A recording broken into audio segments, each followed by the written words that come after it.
你有没有想过几个问题？为什么手握百万雄兵，挟天子以令诸侯的曹操，却到死都没能一统天下？为什么占据长江天险，手下名将如云的东吴，却永远只能龟缩在江东？为什么刘备打仗几乎没赢过，却能让五虎上将永远死心塌地，甚至让诸葛亮为了他的一句诺言鞠躬尽瘁，死而后已？这不是简单的军阀混战或历史权谋爽文，而是一场巨大的社会实验。魏蜀吴三家表面打的是地盘，骨子里代表的是三种价值观，三种完全不同的人生选择。要理解这场实验，必须先看懂当时的实验环境。东汉末年到底出了什么问题？书里说天下大事分久必合，合久必分，但哪有什么虚无缥缈的天下大事？东汉末年之所以大乱，根本不是因为几个昏君，也不是宦官和外戚打架那么简单。真正的原因是4个字：阶级固化。当时的社会资源被一种叫做世家大族或门阀的群体彻底垄断了。4世3公的袁绍家族就是典型代表。这些大家族兼并土地，垄断做官渠道，底层老百姓连饭都吃不上，连卖身为奴都没人要。所以黄巾起义爆发了。那句苍天已死，黄天当立不是简单的口号，那是底层人民活不下去的绝望哀嚎。大汉帝国这座破房子，终于在门阀的贪婪和底层的怒火中轰然倒塌。在这样的废墟之上，要重建秩序该怎么办？这就引出了3位主角，面对同一个烂摊子，曹操、孙权、刘备给出了3份完全不同的答卷。首先要讲的是当时实力最强，把现实主义玩到极致的曹操。如果用现代眼光来看，他绝对是一个顶级互联网大厂 CEO， 而且是绝对的结果导向型领导。曹操的底色是极致的现实主义。乱世刚开启时，别人还在乎名声，还在乎大汉朝的脸面。比如傻乎乎的18路诸侯盟主袁绍，天天端着4世3公的架子。但曹操不，他看透了权力的本质。在乱世，道德是极其廉价的，只有绝对的力量和利益交换，才是活下去的唯一法则。那句著名的宁叫我负天下人，休叫天下人负我，其实就是曹操在乱世中确立的个人生存宣言。我不相信任何人，我只相信自己手里的刀。但如果你以为曹操只是个冷酷的屠夫，那就太小看他了。曹操之所以能从一个刺杀董卓失败的通缉犯，一路打拼成北方霸主，是因为他做了一件颠覆整个时代规则的事情，叫做唯才是举。东汉末年是个拼爹的时代，你想做官得看是不是名门望族，还得看有没有高尚的道德名声，这才导致大量有真本事但出身寒微的人没有出头之日。这时候曹操站出来了，他连续下了3道著名的求贤令。在诏书里，曹操几乎扯着嗓子对全天下喊：各位，不管你是出身卑微的穷小子，还是名声败坏甚至有偷鸡摸狗行为的流氓，只要你懂兵法，只要能帮我打胜仗，治理国家，我都给你官做。我不看你的道德，我只看你的 KPI。 这句话在当时的震撼程度，不亚于在古代社会投下一枚核弹。曹操这是在向传统门阀士族宣战，他建立了一套全新的绩效至上的价值观。这种极致的实用主义极大激发了社会底层的活力。于是张辽、徐晃、于禁这些出身一般的猛将来了，郭嘉这种不拘小节、私生活有点问题的奇才也来了。曹操的阵营变成了一个充满狼性文化的创业公司。这种狼性文化的最巅峰就是官渡之战。很多人把官渡之战看作曹操以少胜多的军事奇迹，但如果从底层逻辑来看，官渡之战其实是曹操带领的寒门精英创业团队对袁绍代表的旧贵族集团的降维打击。袁绍那边谋士们天天为了家族利益互相扯皮，互相算计，袁绍自己也优柔寡断。而曹操这边目标极其明确，执行力极其恐怖。许攸一投降，说出乌巢有粮草，曹操哪怕光着脚也要亲自带兵去烧粮。这就是现实主义者的行动力。官渡一战，曹操一统北方，建立了三国中最庞大的魏国基业。在这个阶段，曹操的现实主义赢麻了。但是朋友们，所有命运赠送的礼物早已在暗中标好了价格。曹操的现实主义和绩效至上确实帮他打下了江山，但也为他后来的悲剧，甚至为魏国的灭亡埋下了一颗致命的定时炸弹。当一个集团只讲利益，只讲实力，而彻底抛弃了道德和信仰的时候，他内部的维系纽带非常脆弱。曹操晚年面临着一个巨大的困局，他手握汉献帝，名为汉相，实为汉贼。他想要加九锡，封魏王，最后取代汉朝。这时候他遭到了内部最激烈的反抗。反抗他最狠的，恰恰是他曾经最信任的人荀彧。荀彧是曹操的张良，帮曹操规划了统一北方的蓝图。但荀彧的内心有道德底线，他是一个理想主义者。他帮曹操是为了让曹操匡扶汉室。当他发现曹操要篡汉的时候，荀彧崩溃了。曹操怎么处理？很简单，送了一个空的食盒给荀彧，意思就是汉朝的饭已经吃完了，你该上路了。荀彧服毒自尽，杀了荀彧，接着杀孔融，杀崔琰。曹操举起屠刀，砍向了那些有道德洁癖、有信仰的人。从这一刻起，曹魏集团彻底变成了一个没有灵魂的利益结合体。大家跟着曹家干，不是因为什么忠义，仅仅是因为跟着你有肉吃。大家体会到这种现实主义的恐怖之处了吗？曹操亲自摧毁了忠臣不是二主的道德底线。他告诉全天下，只要实力足够强，就可以欺负孤儿寡母，就可以改朝换代。曹操万万没有想到，几十年后，有另外一个家族完美复制了他的这套逻辑，并且玩得比他更绝，更没有底线。这个家族就是司马家族。司马懿看着曹操的所作所为，心里大概在冷笑：丞相，这可是你教我的。既然你不讲道德，只讲实力，那等我司马家实力比你曹家强的时候，我篡你的位，你也别怪我。曹操用极致的现实主义搭建了最强大的帝国，但也亲手斩断了保护子孙后代的道德护城河。这就是曹魏的命运。他们赢得了现在，却输掉了未来。既然曹操这种只重利益不重感情的打法有缺陷，那如果有另外一家公司实行合伙人制度，大家互相制衡，讲究实用，是不是就能长久呢？看看那些世家大族们是如何把争霸天下完成了一场极其精明的投资生意的。在《三国演义》里，东吴的存在感其实挺尴尬的。论霸气不如曹魏，论情怀不如蜀汉。很多人甚至觉得东吴就是一群人在江东苟着，时不时出来占点小便宜。为什么会给人这种感觉？因为东吴的底层权力逻辑和曹魏蜀汉完全不一样。如果说曹魏是曹操绝对控股的独角兽企业，蜀汉是刘关张以血本起家的兄弟合伙人团队，那么东吴本质上是一个极其松散的地方世家股份制公司。孙家从孙坚到孙策再到孙权，不是江东的绝对主宰，他们充其量只是被推举出来的董事长。这家公司真正的股东是江东本地的豪门望族，也就是历史上著名的江东四大家族以及其他大大小小的世家。懂了这个底层逻辑，你就能看懂东吴在整部三国里所有那些看似让人匪夷所思的奇葩操作。东吴这家公司的企业文化可以用6个字来概括：精致的实用主义。什么叫精致的实用主义？就是凡事不谈理想，不谈主义，只算经济账。在做任何决策之前，先拉个表格算一算投入产出比，算一算性价比，有性价比就干，没有就拉倒。这种价值观的第一次极限大考，就是全书最高潮的赤壁之战。建安13年，曹操挥师80万饮马长江，大军压境，东吴的朝堂上炸开了锅。这时候以张昭为首的文臣集团齐刷刷站出来，苦口婆心地劝孙权：主公，咱们投降吧。在传统的叙事里，张昭这帮人被描绘成了贪生怕死的软骨头。但朋友们，你们真的以为张昭是傻子或者单纯的胆小鬼吗？不，张昭是绝顶聪明的人，他是在用纯粹的实用主义算账。张昭心里的账是这么算的：如果打江东兵微将寡，打赢的概率极低，就算打赢了，江东也是生灵涂炭，这可是我们4大家族的家底啊。亏本。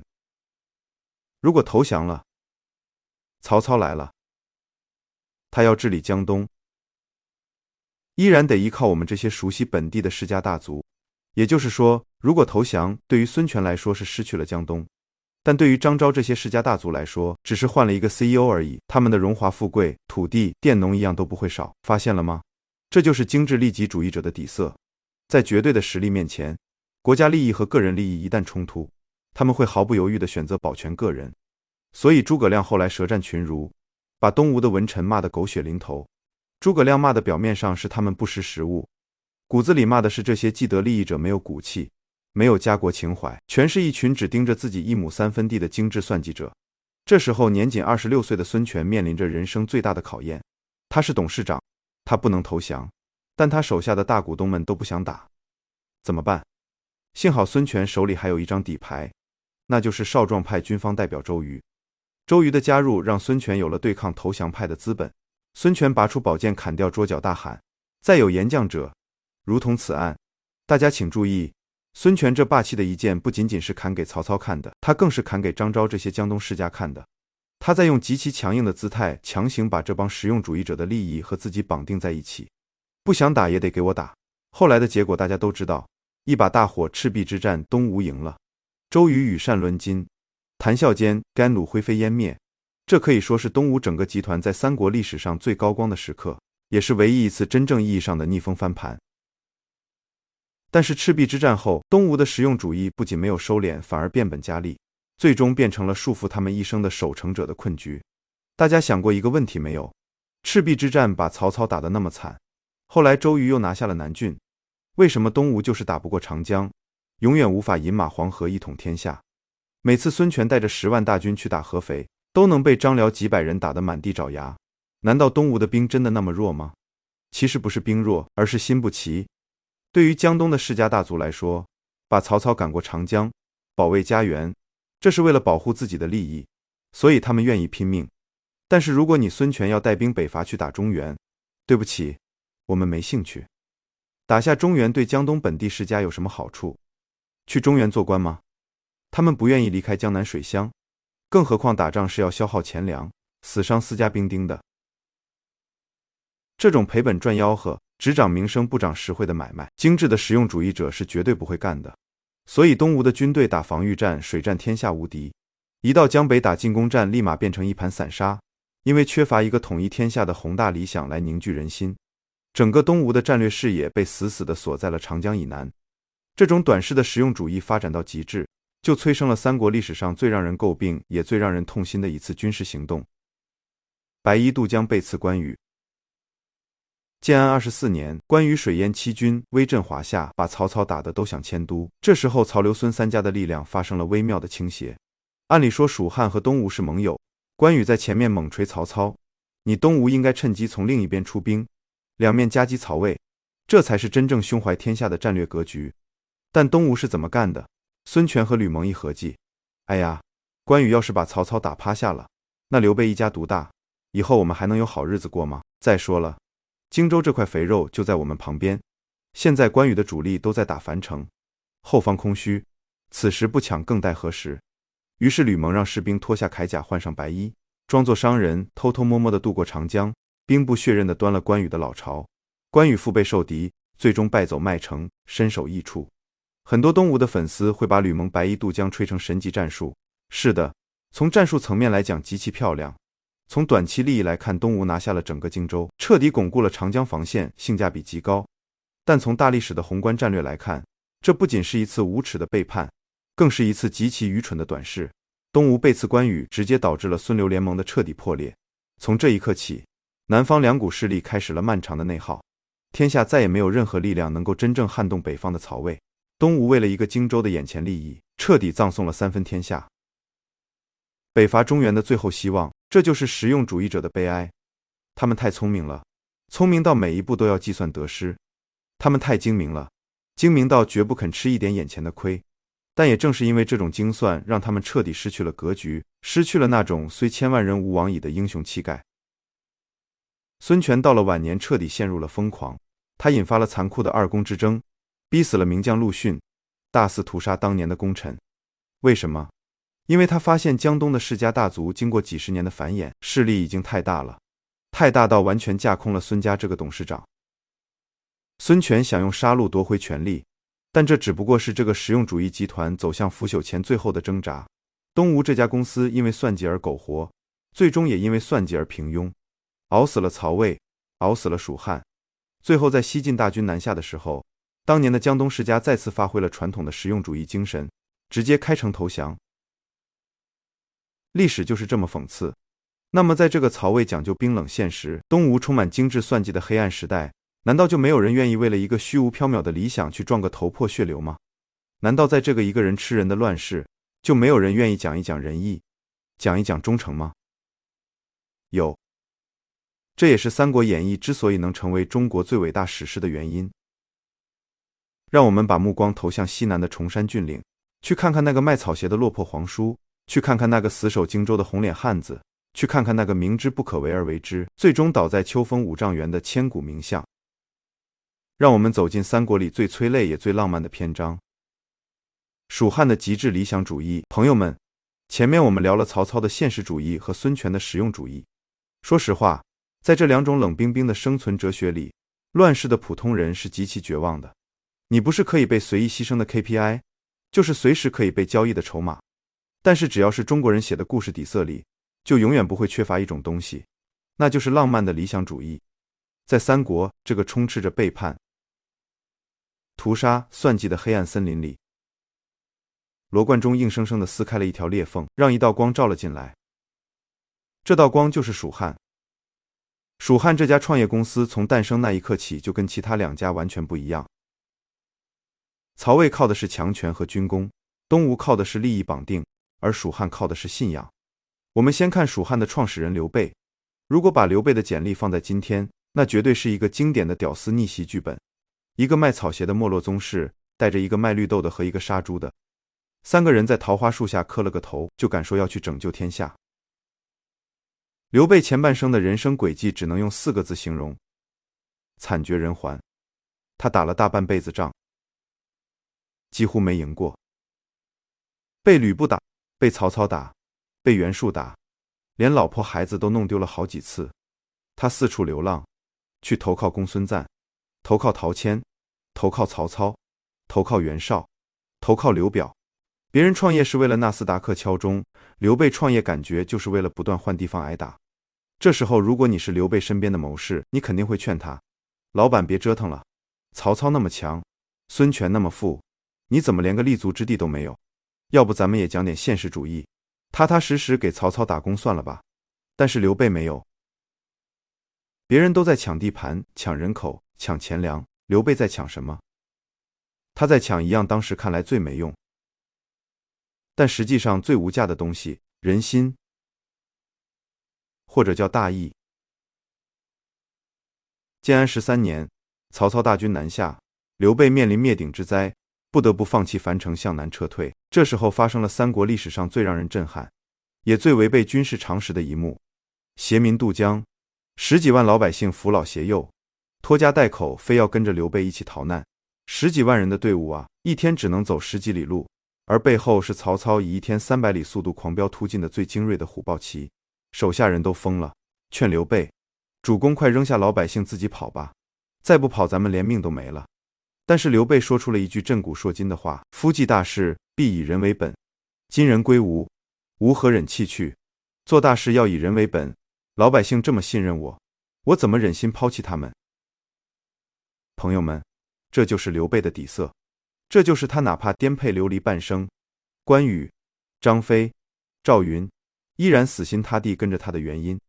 在一个视人命如草芥的年代，有人偏偏要把老百姓当人看；在一个连皇帝都可以当作傀儡随意拿捏的时代，有人偏偏要守着那份仁义不放。这种看似愚蠢的执念，就是中国人骨子里的古典浪漫。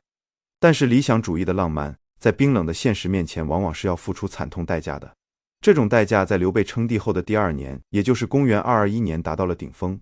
这就是蜀汉命运的转折点——夷陵之战。东吴为了贪图荆州，背刺了关羽，关羽败走麦城，身首异处。消息传回蜀中，刘备疯了，张飞也疯了。随后张飞因为情绪失控鞭打士卒，也被部下暗杀。此时的刘备刚刚当上皇帝，蜀汉迎来了历史上的最高光时刻，但同时他也面临着建国以来最大的战略决策。从现实主义的角度来看，怎么选最有利？当然是忍气吞声，曹魏才是最大的敌人。现在虽然丢了荆州，但蜀中天险还在，这时候应该稳住阵脚，重新和东吴结盟，共同对抗曹魏。就连最聪明的诸葛亮和赵云都在死死地劝刘备：主公，国贼是曹操，不是孙权啊！为了国家利益，这仇咱不能报。但是刘备听了吗？没有，他轻举国之兵，顺江而下，要去讨伐东吴。为什么？刘备真的是被愤怒冲昏了头脑，变成了一个昏君吗？不，如果你看懂了蜀汉的底层逻辑，你就会明白，刘备必须打这一仗。这是他作为一个理想主义者无法逃避的宿命。大家想想，蜀汉这家公司是靠什么建立起来的？不是靠军功，不是靠分钱，而是靠那年桃花树下不求同年同月同日生，但求同年同月同日死的誓言，是靠以义合伙的兄弟情分。如果现在二弟被人杀了，三弟被人杀了，我刘备为了所谓的国家利益，为了头顶上的皇冠，连屁都不放一个，还要去跟杀我兄弟的仇人握手言和，那请问我刘备一直以来标榜的仁义算什么？蜀汉这家公司存在的合法性又在哪里？如果连兄弟都可以出卖，那蜀汉跟那种随时准备背刺盟友的东吴，跟那种随时准备杀功臣的曹魏还有什么区别？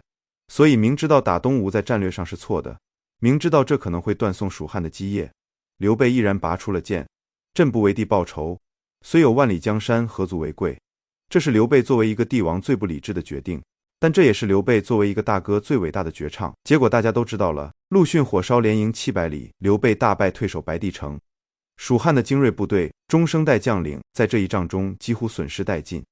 1年后，刘备在白帝城凄凉地闭上了眼睛。临终前，他把一个濒临破产、千疮百孔的蜀汉托付给了一个人。这个人将接下理想主义的接力棒，完成三国历史上最悲壮、最让人意难平的收尾。他就是诸葛亮。白帝城托孤之后，诸葛亮面对的是一个真正的地狱开局。外面魏国和吴国虎视眈眈，内部南中叛乱，益州本土派蠢蠢欲动。这个时候的蜀汉就像狂风巨浪中的一叶扁舟，随时都会倾覆。但诸葛亮硬是凭着一己之力，生生地把这艘破船给修好了。他平定南中，恢复经济，重新和东吴结盟。等到国家稍微喘了一口气，诸葛亮做了一个决定：北伐。很多人一直不理解蜀汉那么弱，曹魏那么强，魏国的实力是蜀汉的4倍以上，诸葛亮为什么非要6出祁山9伐中原？为什么要这么穷兵黔武地去打一场根本赢不了的仗？留在四川盆地里好好搞经济，苟延残喘不好吗？如果诸葛亮是一个实用主义者，他当然会选择苟着，但他不是，他是全天下最孤独、最纯粹的理想主义者。诸葛亮出兵前写下了那篇感动了中国人近2000年的《出师表》，里面有一句话：今天下3分，益州疲弊，此诚危急存亡之秋也。诸葛亮太聪明了，他比谁都清楚双方的实力差距，他更清楚，如果比拼消耗，比拼内政，弱小的蜀汉最终一定会被庞大的魏国拖死。王业不偏安，如果不主动出击，以攻为守，蜀汉迟早是死路一条。但更深层的原因藏在他对刘备的承诺里。20年前，在南阳的那个茅草庐里，那个卖草鞋的落魄大叔拉着这个27岁年轻人的手，红着眼睛说要匡扶汉室。他被感动了，他给出了那份名为《隆中对》的经世企划书。20年过去了，大哥走了，二哥、三哥走了，当年一起创业的元老都快死光了。那个兴复汉室、还于旧都的梦想似乎已经变成了一个遥不可及的笑话。但诸葛亮不想放弃，别人都在嘲笑他螳臂当车，只有他自己知道，他在用自己的生命去兑现当年对一个知己的诺言。臣受命之日，寝不安席，食不甘味，臣鞠躬尽瘁，死而后已。公元224年，诸葛亮最后一次北伐，54岁的他已经病入膏肓。他坐在4轮车上，遥望着魏国的大营。对面的司马懿就像一只狡猾的老乌龟，死死地缩在壳里。因为司马懿知道，只要拖下去，天命就不在蜀汉这边。诸葛亮难道不知道吗？他什么都知道。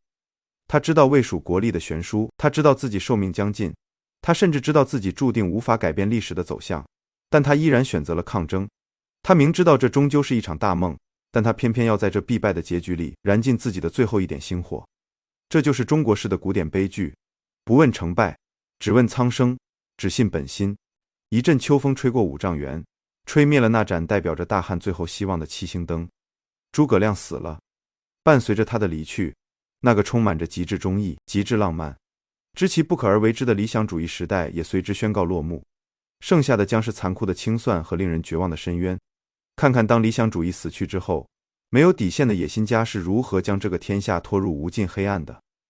朋友们，随着诸葛亮的星落五丈原，属于天才和英雄的时代彻底拉上了帷幕。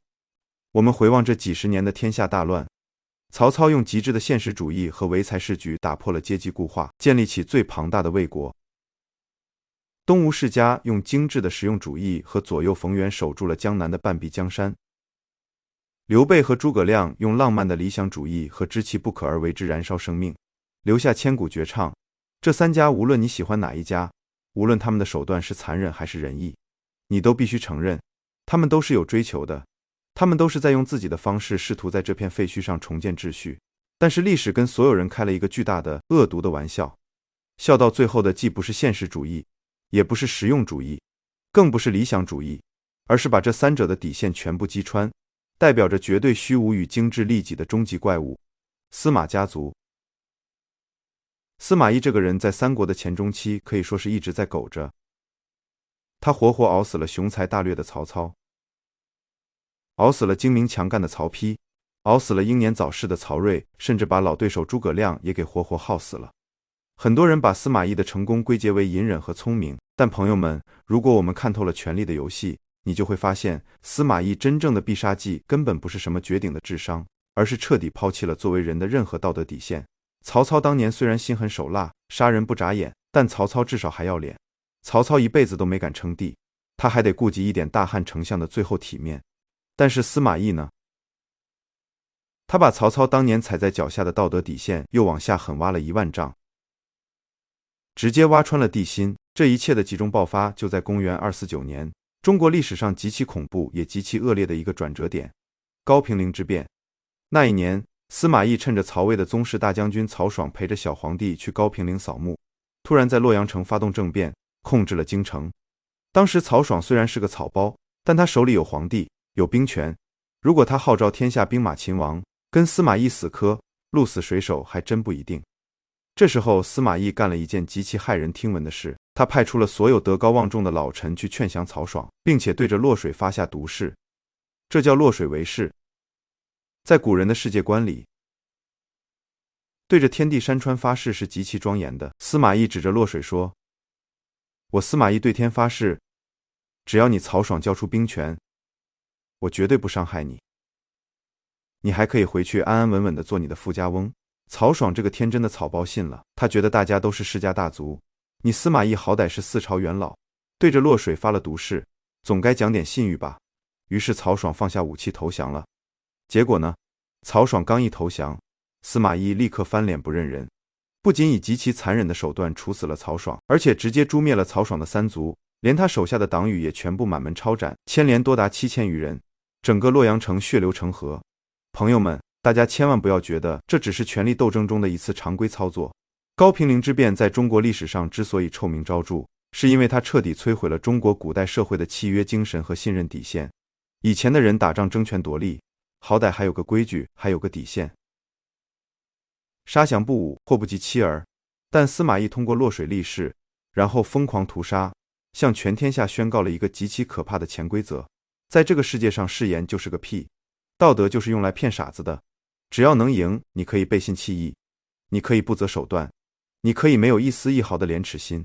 司马懿赢了，但他打开了潘多拉的魔盒。从这天起，《三国演义》里那些关于英雄惺惺相惜、关于一诺千金的故事全部死绝了，剩下的只有赤裸裸的尔虞我诈和比谁更不要脸的极度内卷。这也是为什么后来司马家建立的晋朝成为了中国历史上最被后人瞧不起的朝代，因为这是一个建立在极度背叛和极度虚无之上的政权，它没有任何道德合法性。晋朝建立后没多久，就陷入了极其荒唐的八王之乱，紧接着就是神州陆沉的五胡乱华，给中华民族带来了长达300多年的至暗时刻。但历史的余晖中，偶尔还会有一丝不屈的闪电。就在司马家彻底掌控局势，三国走向终局的时候，在西南的剑阁栈道上，还有一个人在进行着这场大梦中最悲壮的最后一次挣扎。他叫姜维。诸葛亮死后30年，魏国大军兵临成都，蜀后主刘禅选择了开城投降，蜀汉灭亡了。所有的文臣武将都放弃了，但远在剑门关前线的大将军姜维不肯降。他看着手中那份投降的诏书，那是丞相当年死死守护的国家呀。姜维拔出剑，愤怒地砍在石头上。为了复国，姜维假意投降魏国将领钟会，试图挑拨魏军内讧，在绝境中寻找那1/1000的翻盘机会。他给远在成都的刘禅写下了一封极其催泪的密信：愿陛下忍数日之辱，臣欲使社稷危而复安，日月忧而复明。陛下，您再忍忍，我一定会把咱们的国家夺回来。但是奇迹没有发生，兵变失败，姜维被乱军包围。在生命的最后一刻，这位蜀汉最后的守护者仰天长叹：我计不成，乃天命也。随后拔剑自刎。姜维的死意味着那团从桃园结义开始燃烧，在赤壁之战中燎原，在五丈原的秋风中摇曳的理想主义之火彻底熄灭了。随着蜀汉的灭亡，腐朽的东吴也很快在西晋的大军面前低下了头，三分天下最终全部归了司马家。故事讲到这里，似乎是一个令人无比绝望的结局。小人赢得了天下，英雄变成了白骨。但是朋友们，当我们合上《三国演义》这本书，当我们在2000年后的今天重新审视这段历史的时候，我们到底记住了什么？我们记住了司马懿的落水为誓吗？我们记住了晋武帝司马炎的后宫万民佳丽吗？不，我们脱口而出的永远是刘关张的桃园结义，是赵子龙的单骑救主，是关云长的千里走单骑，是张翼德的血战当阳，是周公瑾的羽扇纶巾，是诸葛孔明的鞠躬尽瘁，死而后已。这就是《三国演义》这部书真正的伟大之处。它告诉我们，历史的进程或许会被卑鄙者用权谋短暂的窃取，但历史的丰碑永远只为高尚的灵魂而立。司马家赢得了肉体上的天下，但刘备和诸葛亮赢得了中国人2000年来精神上的天下。在这个看似冰冷的世界里，总有一些东西是刀剑无法砍断的，是权谋无法算计的，是岁月无法掩盖的。那就是人类对于忠诚，对于道义，对于知己，对于梦想的极致浪漫。滚滚长江东逝水，浪花淘尽英雄。是非成败转头空，青山依旧在，几度夕阳红，大梦一场。这就是三国。朋友们，这篇文案写了将近1万字，查阅了大量资料，可以说掏空了我的心血。如果你在这个喧嚣的时代恰好听到了这里，那说明我们之间有着极深的缘分。如果你也曾在这些英雄的故事里感到过一丝热血沸腾，哪怕只有一瞬间的眼眶发热，请务必在弹幕里打出青山依旧这4个字，当做我们彼此心照不宣的暗号。也请一定不要吝啬你的点赞、投币和收藏，把它放进你的收藏夹。当你被生活中冷冰冰的利益算计压得喘不过气的时候，翻出来再听一遍，去感受一下那份跨越千年的明知不可为而为之的古典浪漫，去看看那团在五丈原秋风中燃烧过的火，它一定会重新赋予你前行的勇气。愿屏幕前的你，在看透了现实的残酷之后，依然能拥有一颗热烈不屈的赤子之心。感谢你的聆听，我们下一本古籍再见。